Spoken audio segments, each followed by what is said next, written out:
Boa tarde. Esse é o Atual News. Aqui a gente não entrega só manchete. A gente cruza informação, contexto e pergunta o que muita gente prefere não perguntar. Política como ela é, sem verniz e sem maquiagem institucional. E hoje o noticiário político brasileiro foi daqueles dias em que, quando você junta as peças, o desenho que aparece não é nada confortável. Investigações sensíveis, judiciário em movimento, Congresso inquieto e um Planalto cada vez mais distante da articulação política tradicional. É aquele tipo de dia em que o sistema parece funcionar, mas só até certo ponto.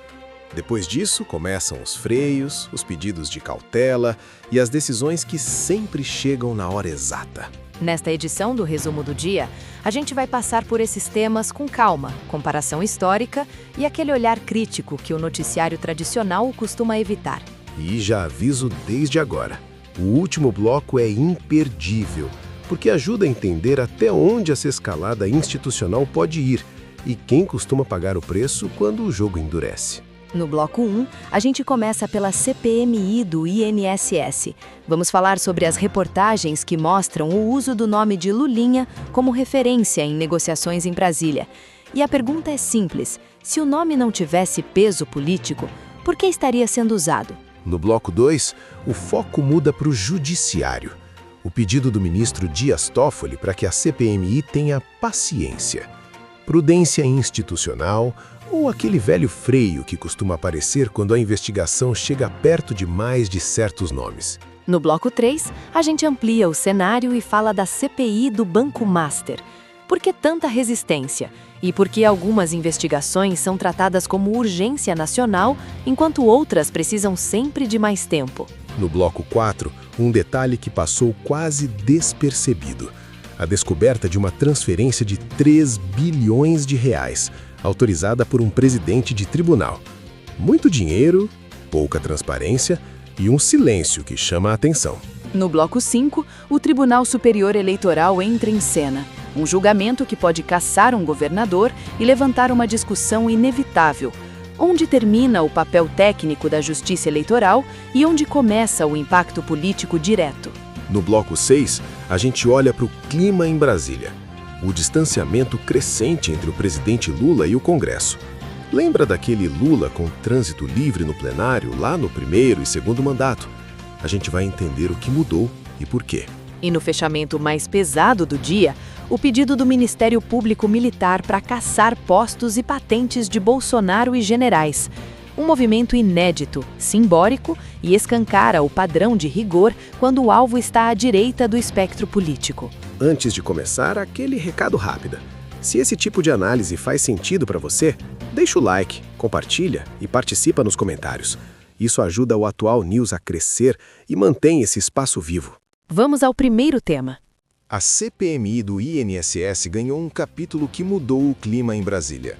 Reportagens do Metrópolis e do Poder 360 mostram que testemunhas relataram à comissão que o chamado careca do INSS citava o nome de Lulinha ao tratar com parceiros e interlocutores. Não como curiosidade, mas como referência. E isso é importante frisar, Moretti. Não é fofoca de bastidor. É relato formal levado à CPMI. Segundo as matérias, o nome aparecia como uma espécie de cartão de visita. Aquele recurso clássico para dar peso à conversa, abrir portas e destravar contatos. E aí vem a pergunta óbvia, mas que muita gente evita fazer. Se o nome não tivesse peso político, por que seria usado? Ninguém puxa referência irrelevante quando quer fechar negócio. Exato. E o timing chama a atenção. Esses relatos aparecem justamente quando a comissão discute ampliar o alcance da investigação e analisar pedidos de quebra de sigilo bancário e fiscal envolvendo pessoas citadas no esquema. Ou seja, quando o cerco começa a apertar. E tem outro ponto que muda completamente o tom dessa história. Uma segunda reportagem do Metrópolis mostra que o denunciante afirma estar abandonado pela Polícia Federal. Ele usa a palavra inferno para descrever o que passou a viver depois de expor o caso. Esse padrão a gente já conhece, né? Quando a denúncia mira baixo, o denunciante vira herói. Quando começa a subir demais, vira problema. A proteção some, o silêncio aumenta e a pressão muda de lado. E aí entra aquela comparação inevitável. Quando escândalos envolvem a direita, a reação costuma ser imediata, dura e exemplar. Quando o assunto toca a esquerda ou o entorno do poder, o vocabulário muda. A investigação vira sensível, o cuidado vira institucional e o tempo passa a ser tratado como virtude. E o cidadão percebe isso mesmo sem acompanhar cada detalhe técnico, porque não é só sobre um nome citado, é sobre o tratamento dado ao caso. Quem recebe holofote, quem recebe cautela e quem fica no meio do caminho, tentando sobreviver depois de denunciar. No fim das contas, esse bloco deixa uma constatação incômoda. Nome político continua funcionando como moeda simbólica em Brasília. E quando alguém resolve contar como esse jogo funciona, o sistema costuma reagir rápido. E reage de várias formas, algumas visíveis, outras bem discretas. E é justamente quando a investigação avança que aparecem os pedidos de paciência e de freio institucional. É sobre esse movimento que a gente fala agora no próximo bloco. Seguindo nesse assunto, a CPMI do INSS mal começou a encostar em nomes mais sensíveis e o judiciário já entrou em cena. Reportagens do Metrópolis mostram que o ministro Dias Toffoli fez um pedido direto ao presidente da comissão. Calma, paciência e cautela. É aquele vocabulário clássico, né, Moretti? Quando a investigação começa a incomodar, surgem palavras bonitas. Prudência, responsabilidade institucional, respeito ao devido processo. Tudo muito correto no papel.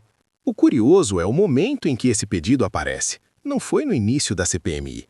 Foi justamente quando começaram a circular pedidos de quebra de sigilo e quando o nome de Lulinha entrou oficialmente no radar da comissão. Exato. E aí entra a leitura política, não a jurídica. Porque ninguém está defendendo investigação sem regra. A pergunta é outra. Por que esse tipo de freio quase nunca aparece quando o alvo é a direita?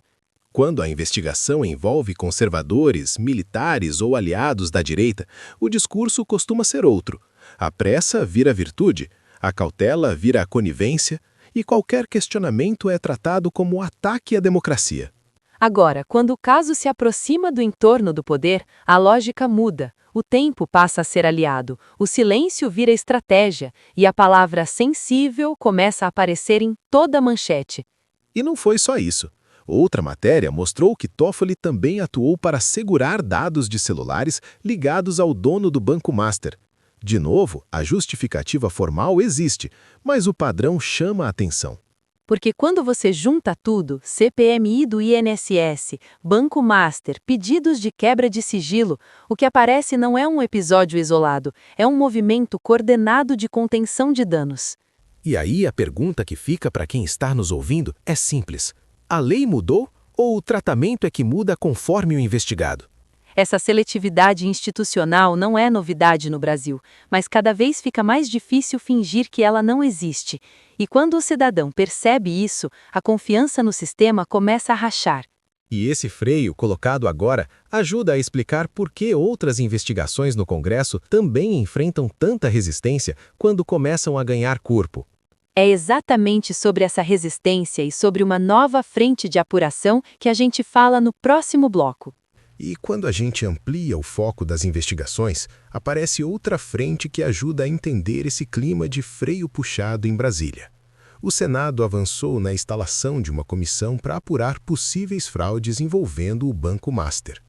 E aqui vale prestar atenção no comportamento político, Moretti, porque no discurso público, muita gente tenta tratar essa CPI como algo técnico, quase burocrático, mas nos bastidores a reação é completamente diferente. Exato. A oposição conseguiu as assinaturas, mas a resistência foi grande. Sempre com o mesmo argumento. Vamos com calma, não é o momento, precisamos evitar excessos. Parece até um eco do que a gente acabou de falar no bloco anterior. E o padrão se repete. Quando a investigação tem potencial de atingir estruturas sensíveis, a urgência some, a CPI deixa de ser prioridade e passa a ser um problema a ser administrado. O curioso é que quando o alvo é outro espectro político, a lógica se inverte. CPI vira instrumento de moralização, transparência absoluta, manchete diária. Aqui o tom é quase de incômodo. Para que mexer nisso agora? E o Banco Master não surge isolado nesse debate. Ele aparece conectado a outros temas que já estão no radar do Congresso, do Judiciário e da imprensa.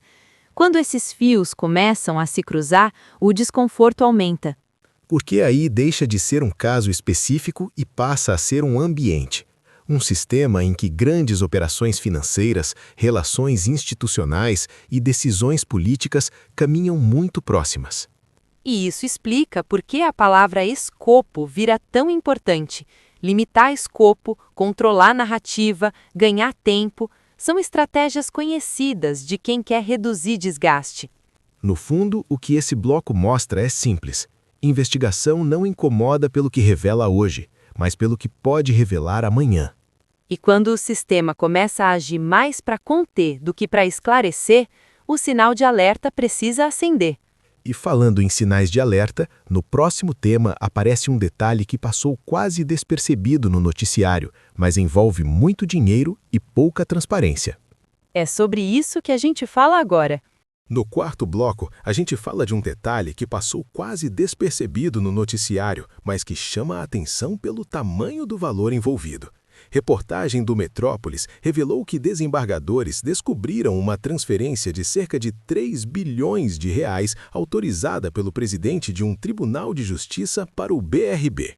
E o ponto central aqui não é só o valor, Moretti. 3 bilhões já seria um motivo suficiente para levantar a sobrancelha. O problema é o como. Segundo a matéria, a operação não passou pelo colegiado do tribunal como seria esperado em decisões desse porte. Ou seja, não estamos falando de uma compra de café.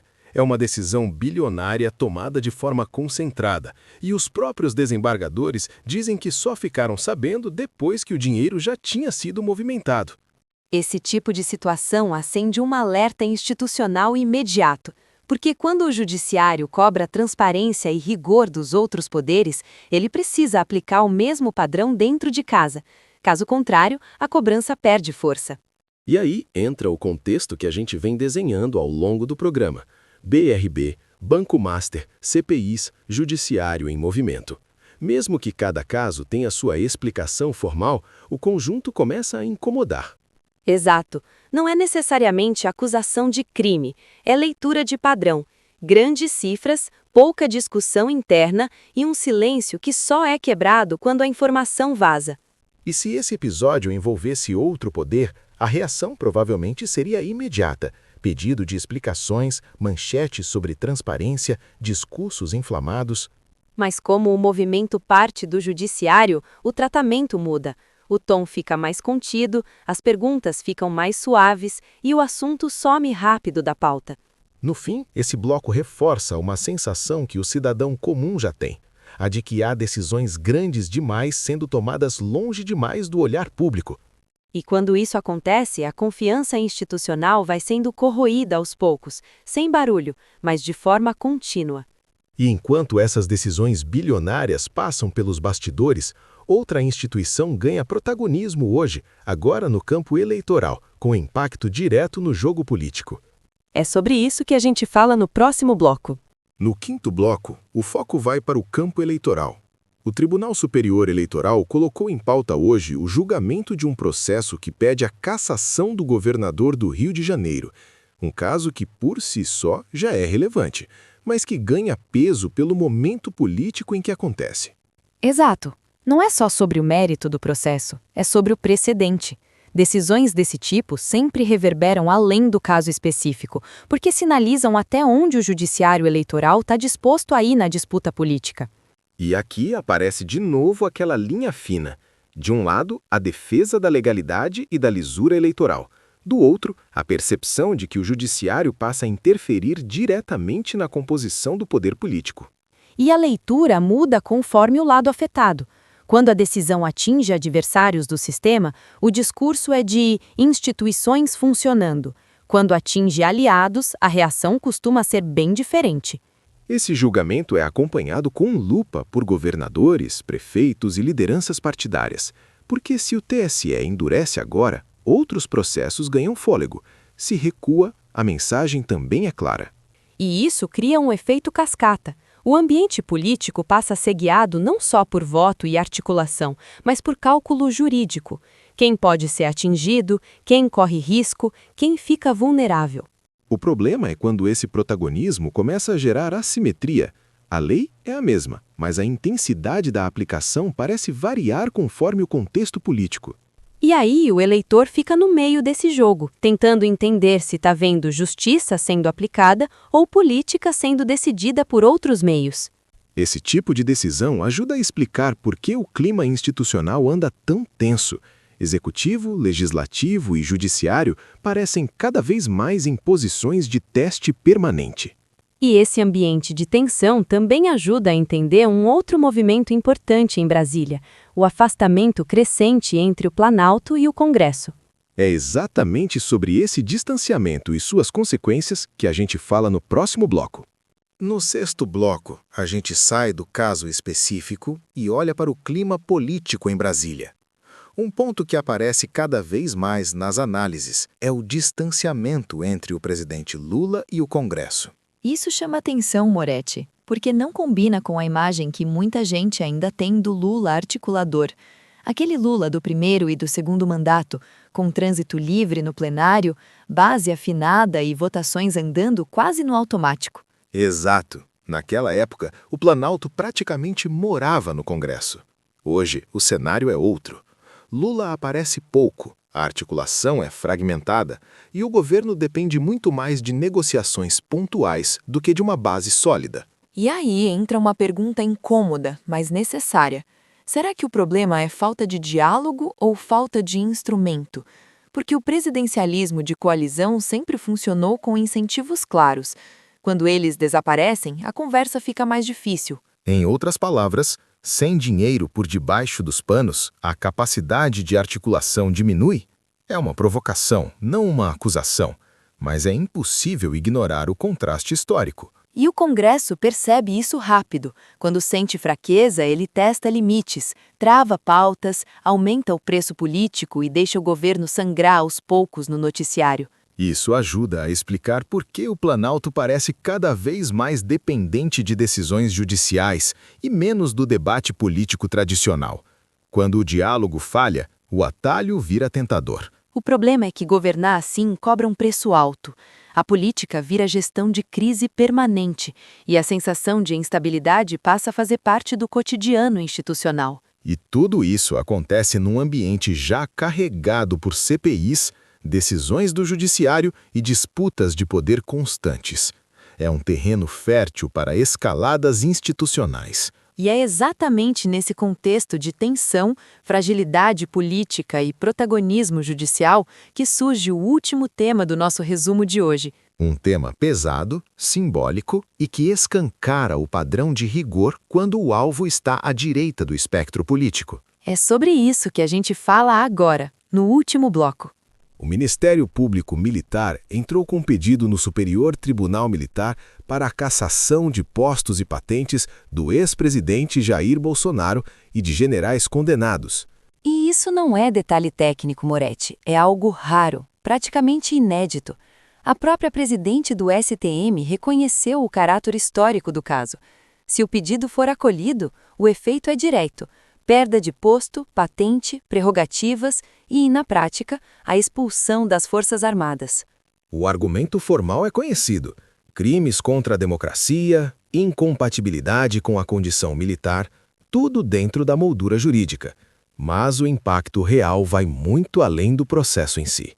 Vai mesmo, porque quando a punição deixa de ser apenas penal e passa a atingir símbolos, a mensagem não é só para os réus, é para todo o sistema. É um recado sobre quem pode ser exemplarmente punido e em que contexto. E aqui entra aquela comparação que o público já percebeu faz tempo.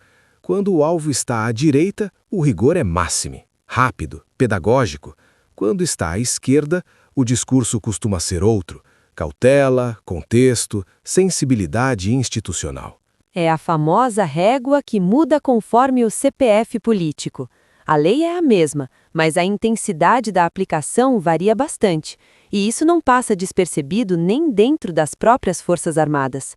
Nos bastidores, o desconforto é grande. não só entre aliados de Bolsonaro, mas entre militares que veem o caso como um precedente perigoso. Hoje são esses nomes, amanhã, quem mais? E tudo isso acontece num ambiente já marcado por tensão institucional, distanciamento entre executivo e Congresso e protagonismo crescente do judiciário. Quando você junta essas peças, o cenário fica claro. O Brasil vive um momento em que instituições testam limites, e o custo dessas decisões ainda não está totalmente claro. Mas uma coisa é certa: o rigor não tem sido distribuído de forma equilibrada. E é exatamente por isso que acompanhar esses movimentos com espírito crítico é tão importante. Porque decisões assim moldam o jogo político por muitos anos, muito além do noticiário de hoje. E com esse cenário, a gente chega ao final do resumo do dia de hoje, aqui no Atual News. Foram investigações sensíveis, movimentos do judiciário, tensões no Congresso e decisões que, quando colocadas lado a lado, ajudam a entender melhor o momento político que o Brasil atravessa. Mais do que fatos isolados, o que aparece é um padrão. Um sistema que reage de formas diferentes dependendo de quem está no centro da história. E é justamente por isso que olhar os acontecimentos com contexto faz tanta diferença. Antes de encerrar, nosso muito obrigado a você que ficou com a gente até aqui acompanhando mais uma edição do Atual News. Se esse conteúdo fez sentido para você, deixa o like, compartilha e ajuda esse espaço a continuar crescendo. E aproveita os comentários para participar do programa. Conta pra gente quais temas você gostaria que a gente abordasse nas próximas edições. O que está ficando de fora do debate? O que merece mais atenção? A gente lê, acompanha e usa essas sugestões para montar os próximos resumos. Esse canal é feito com informação, análise e com a participação de quem está do outro lado. Obrigado pela audiência, pela confiança e pela companhia. Até a próxima edição!